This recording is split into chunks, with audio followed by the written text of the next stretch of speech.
Voltamos ao programa Plano de Negócios. Estou entrevistando Caio Simão Rosa, ele é sócio da NB Advogados, um escritório especializado em franquias. Estamos aqui no nosso último bloco.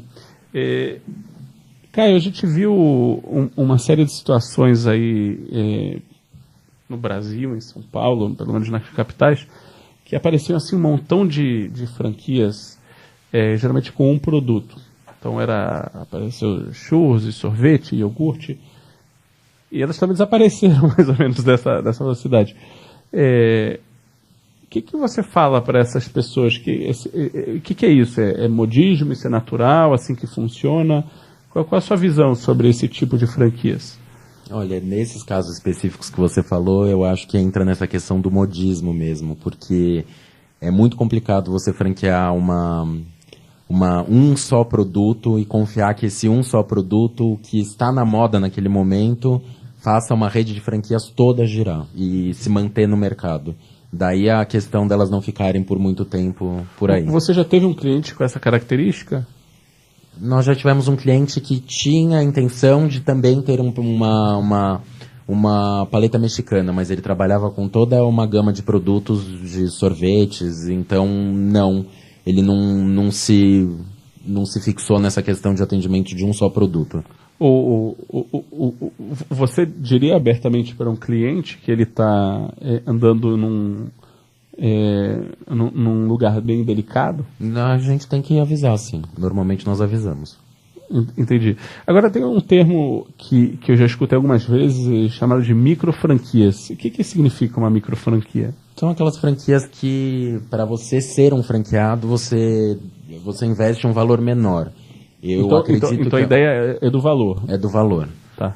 As obrigações do franqueado, os deveres do franqueador continuam existindo, o contrato circular, tudo isso igual. É uma definição comercial. Comercial. Não é uma definição, não é que de verdade existe legalmente, como existe na lei de licitações públicas, a pequena empresa, que ela tem um modo diferenciado. Aqui, literalmente, é uma coisa comercial. É uma coisa comercial. Para você falar... Eu acredito que o investimento atualmente seja de até R$80 mil para ela ser considerada uma microfranquia. Muito bem. Então, aquela pessoa que tem até aquele valor sabe que ele tem que procurar microfranquias. Sim. E não ficar perdendo o tempo dele. Sim. É uma questão de filtragem, né? E agora, contatei você, Caio, porque eu tenho aqui um franqueado, um possível franqueado, e ele está querendo mudar várias cláusulas no meu contrato de franquia. O que a gente faz? O contrato é padrão ou não é? O contrato é padrão, ele não é de adesão, e daí eu acho que a gente não precisa entrar muito por aí, mas a gente tem que fazer essa diferença da coisa, porque ele sendo um contrato padrão, existem algumas coisas que devem ser iguais para todos os franqueados, para que não exista uma disparidade na relação entre franqueador e um franqueado e um outro pretenso franqueado. Mas as franqueadoras sim verificam a possibilidade de alteração de valores de royalty, prazos, entregas.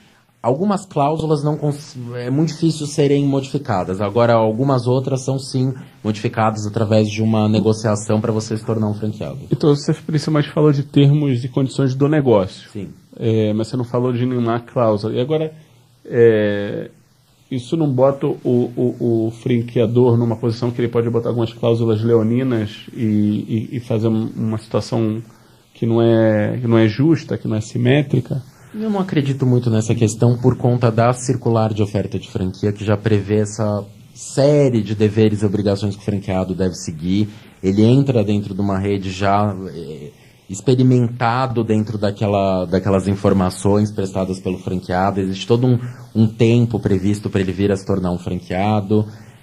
Eu acho que é sempre muito importante que essa pessoa procure um advogado e verifique o contrato de franquia fornecido pela franqueadora. Aliás, até um requisito das franqueadoras que nós atendemos no escritório, que essas pessoas, os pretensos franqueados, procurem um advogado para que eles sejam instruídos dos termos do contrato. Mas, por conta dessa transmissão de marca, de prestação de serviço, de know-how, eu não acredito que que atualmente essa relação seja leonina. É uma relação de duas partes comerciais. Eu acho que não é de uma parte o suficiente. Não entra nesse mérito. Eu vivi muitos anos no exterior e onde eu vivia tinha uma franquia que estava assim crescendo para todo lugar, que era uma pizza a metro. E o interessante sobre esse caso, isso vai se linkar à minha próxima pergunta, é que não o franqueado, mas o franqueador quebrou. E aí, o que acontece? Aí é uma complicação, é bem complicado.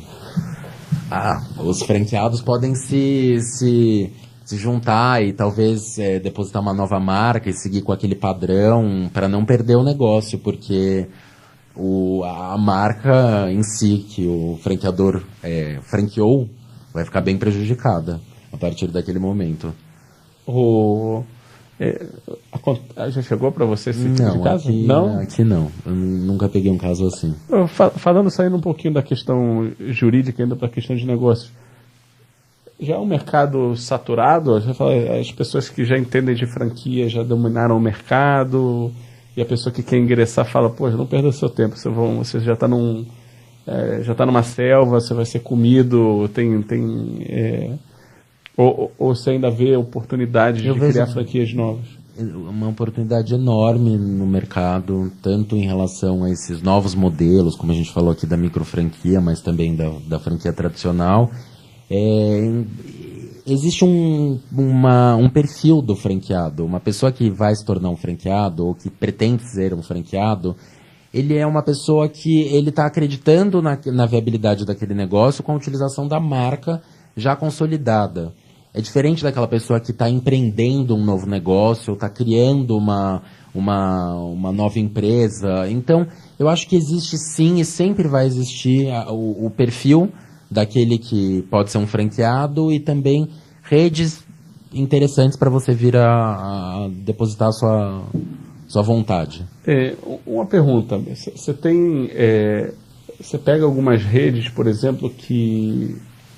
se você pensa em papelaria, né, então o franqueado ele pode realmente ir numa indústria e comprar, por exemplo, papel. Mas você tem franquias onde é o franqueador que produz a matéria-prima. Então, ele é teu fornecedor. Como funciona essa relação de compra? Porque, na verdade, ele é o franqueador, mas ele também é teu fornecedor. Então, na verdade, já não é só a marca. Como funciona isso?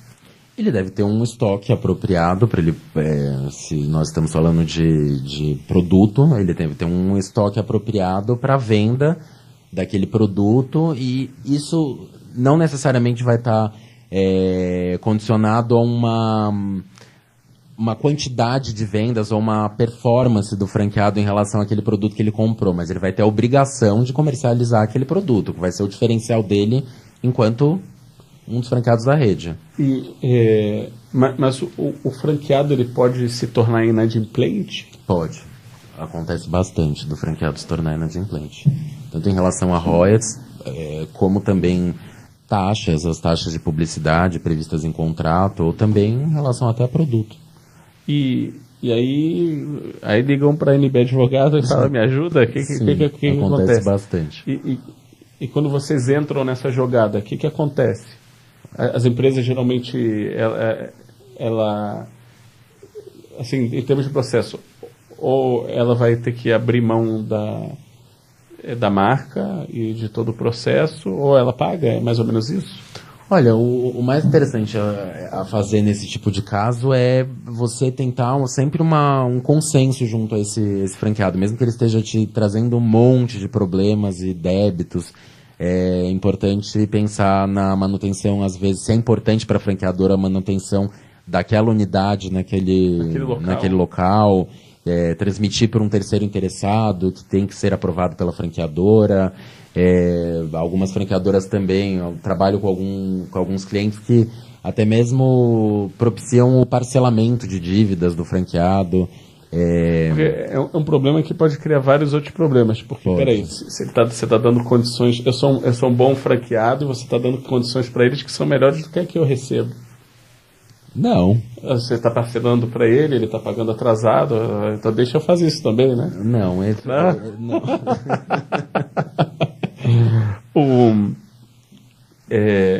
Poderia o franqueador, por exemplo, para tentar se prevenir desse tipo de coisa, exigir o uso de um meio de pagamento para que parte do que, por exemplo, é pago em cartão de crédito entrasse para o franqueador e depois fosse passado para o franqueado algum método para se assegurar desse tipo de coisa? Não, o pagamento o recebimento de valores pela franqueadora é sempre através daquilo que está previsto em contrato, seja através de royalties, taxas. Eu não posso inovar dessa forma, fazer um desvio desse valor direto para a franqueadora. Seria não cumprir o contrato de franquia. Agora, o que acontece nesse mundo de comércio eletrônicos e franquias? Porque o mundo está indo muito para esse mercado online. Se você vê os gráficos da Câmara de Comércio Eletrônico, entre outros, você vê o mercado de comércio eletrônico crescendo. Existe franquias online? Existe esse termo? Alguma coisa assim? Existe franquias de e-commerce, que é uma distribuidora de produtos que deposita a sua distribuição através desses franqueados. Esses franqueados trabalham online e são abastecidos pela franqueadora periodicamente em relação aos pedidos que são feitos por aquela base o campo de atuação daquele franqueado online. Entendi. É caso que você atende? Tá virando, você fala assim, comparado a 5 anos atrás, hoje tem mais? Olha, apareceram alguns casos, mas poucos. Ainda não é uma área consolidada. Legal. E agora para as pessoas que estão escutando a gente, que falam, poxa, eu exatamente estava pensando em abrir minha franquia, como você entra em contato com o NB Advogados? Olha, o e-mail do escritório é adm@nbadv.com.br, o telefone do escritório é 3068-0260 e o nosso site é www.nbadv.com.br. Lá a gente tem um monte de informação em relação aos trabalhos do escritório, aos clientes que a gente atende. Muito legal. Caio, a gente está finalizando aqui nosso terceiro bloco. Eu gostaria muito de ter agradecido aqui para a gente bater esse papo sobre franquia. Eu aprendi muito e tenho certeza que os ouvintes também. Eu é que agradeço. Muito obrigado. E para vocês que querem enviar perguntas aqui para o Caio, vocês podem enviar para produção.planosdenegócios@megabrasil.com.br. Nós estaremos felizes aqui de trazer ele aqui de volta para responder as suas perguntas. A todos muito obrigado e até semana que vem.